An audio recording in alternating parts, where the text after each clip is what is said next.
Ya kina. Ina mominki?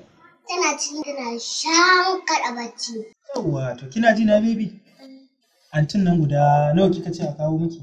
Guda 7. To guda ta kusa zuwa. A dadi a hasa. Saboda me zaki ce a fasa? Mu ba ta so.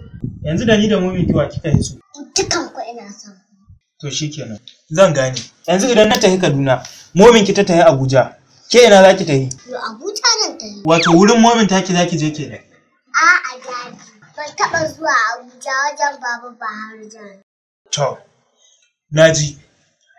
Shikenan. Idan ita momin taki ta dawo, ta tafi Kaduna. Ni kuma na dawo na tafi Abuja. Sai ki tafi ina kenan. Kaduna. Yau me zaki yi kuma Kaduna? Wato wannan ya nuna cewa wajen momin ki zaki tafi ita zaki bi kenan. Ita kike so baki so na. A'a dadi. Na je Abuja. Ban taba zuwa Kaduna ba. Gidan wane ne kika taba zuwa Abuja da zaki ce kin je Abuja? Gidan wa kika je Abuja? Mun je Abuja yanzu.